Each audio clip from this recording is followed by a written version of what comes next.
That's a lovely reaction, isn't it? Yeah! Hello! Thank you so much. That's a lovely reaction. Oh, it's beautiful. Thank you very much. Really appreciate it.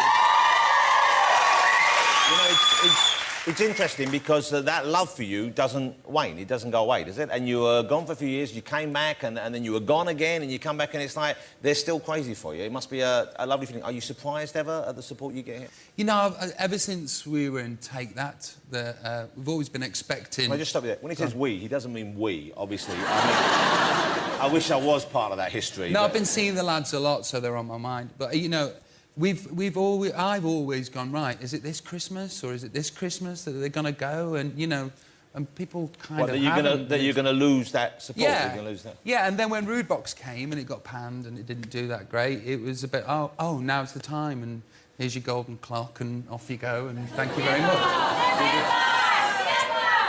Did it upset you? Did it worry you? Did it trouble you, that feeling? It was a mixture, really. I was kind of... there was a weird sense of relief that stuff didn't have to be that massive anymore. So interesting you say a sort of relief, because certainly anyone who's in the public eye, there's a certain level of trying to keep doing what you do. And there's a need and an expectation that your fans have of you. They want you to be Robbie kind of all the time. And although you are Robbie, you're not the public Robbie necessarily all the time. And that must take its toll, I guess. So I guess, was that the relief, the fact that you thought, OK, I can relax from being public Robbie for a while, I don't have to deliver this, I don't have to be who they want me to be, even though you like it when people love you? Yeah, I think kind of the decision was made for me, really. You know, I went on tour and you know, I managed, luckily, you know, gratefully, sold 3.6 million tickets for this tour. And towards the middle and towards the end, I just developed this stage fright. And I've always been very nervous, you know, very incredibly nervous before coming on here tonight. I haven't done anything for 3 years, so, you know... I could sense you in that, and I'm really pleased you're coming. But I'm always amazed when I hear it, because when you're on stage, you command the stage with what seems like such ease and confidence. Yeah, but you don't know what's going on in my head. And what is the fear? What is the nerves about? Well, you know, sometimes it's 80,000 people, and then... well, when you put it that way...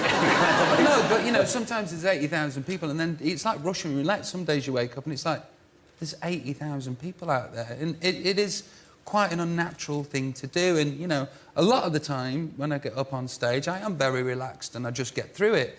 And then something comes over me and I don't know what it is, you know, like, when I come on stage, the nerves go. And then all of a sudden, on this last tour, the nerves stayed with me. And, you know, when you're doing 2 hours in front of an audience like that and you feel that way inside, it's traumatic. It's really, really scary. And, you know, and then I kind of ended up in rehab again. And there's like a circle appearing, you know, you come out, you put an album out, you go, hey, you're thin. At the end of the promo, you're a bit fat.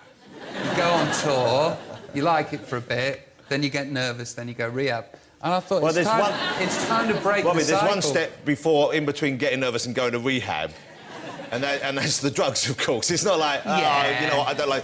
And that's the... You say that. But that's the thing, and that's the thing, he's trying to keep something going in keep some sort of equilibrium or state of control in which you don't then fall into that. No, it's obviously a tempting thing, and it's I guess, a short-term solution to the problems you're facing. And how do you avoid that now? How do you think you can move forward without getting into that situation? It's always when there's pressure, always something comes, and I've kind of taken the pressure off myself now. How have you done that? Well, it's a part-time gig these days, really. You know, well, that's very sensible. That's very sensible. You know, and I've got the missus, and she keeps me very grounded, and, you know, it's kind of... there's no need to take myself out of my mind anymore, because I've got somebody that I love with me, and, you know, and... Well, you know...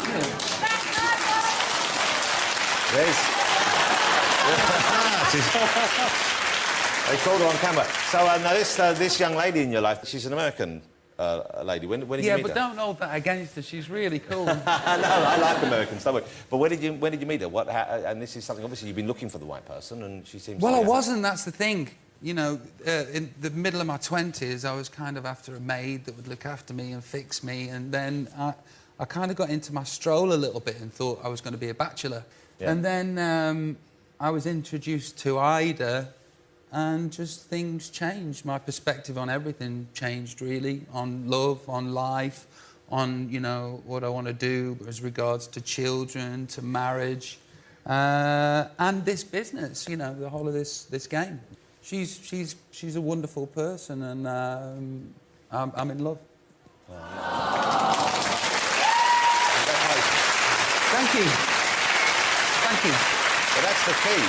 You know, to have someone who you can unwind with, someone you can go out to afterwards, and if things are going well or not going well, you can just say, this is what's happening, and let's just sit in bed together and watch some bad TV. How often do you fall out with your missus? Well, probably once a year we have a proper row. Right. And it's always about something stupid and petty and nonsensical, you know, and always afterwards... And when did they start? Did you argue a lot at the beginning or not? Well, my life's changed a lot. Like you see, I used to drink quite a lot, never like a problem, but like, hold on, it's my show, will you?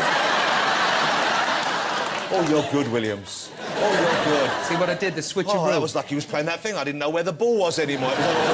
But no, you know, I've changed a lot, and, you know, it's...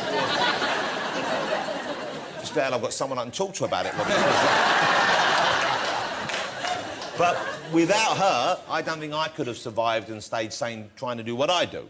I don't think I could have done, and without my kids. And that's the lovely thing. You mentioned you changed your approach to family as well. Are you planning kids? Are you planning a family? Yeah, yeah. You know, in the next couple of years. So are you going to move back to the UK, or because you met in LA, and I know you have a kind of a life and you have a house, and of course the weather out there is hard to beat? Well, you know, I did 7 years in Los Angeles and then got very nostalgic for England and the soul of the place and the people and the humour. And I was showing the missus Stoke-on-Trent on Google Earth. Well, this is what we do. I can see, I bet she's just said, sell up, let's go. Come on. She actually did. She was looking at it and she goes, you know what, this is so idyllic. Why don't we go there? I thought, I'll just show you first.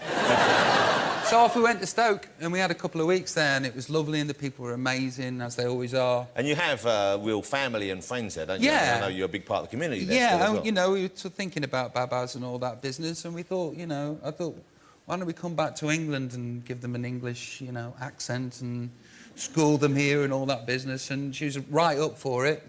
Then, so I bought this house, did the winter, and it was a novelty to the missus because she'd never had a winter before, and layers and coats and workings, and she actually doesn't speak like that. And then winter turned into spring. Which comes about June, of course, doesn't it? Yeah, and then, you know, you go, actually, I remember why I'm not here, and you just feel better in the sun. I love being in the sun, and I love waking up with the sun shining every day. Who doesn't? You're right, I can understand why you have it. And if you have the person you love with you, then it kind of doesn't matter, wherever you are is home. Yeah, yeah. OK, so you're back with now, it's wrong to call it a comeback, of course, because you weren't really on, but it kind of feels like that in a weird way. Does it feel that way for you at all? It's kind of like the script's been written that it is a comeback. You know, and if the script then goes and it's a successful comeback and well done, then I'll be really happy. But it's a great sound as well. I love the sound. It's kind of like you can feel that some of the lessons you learned or the things you experimented with on the last album are still here. And yet at the same time, it's more grown up. It's classier in a way. Yeah, there's a definite A and B side. You know, there's a definite A side. It's a bit, you know, old me with, you know, a bit of a wiser head on. And there's the old the rude box kind of stuff is still there, but slightly like you say, more cutting edge and hopefully a bit more classier. Yeah.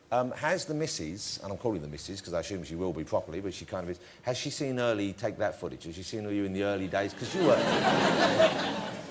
Yeah, that was one of the first things. That's one of the first things that I got out of the way. Really, was YouTube and the Do What You Like video. With the jolly and the mops. Oh, yeah.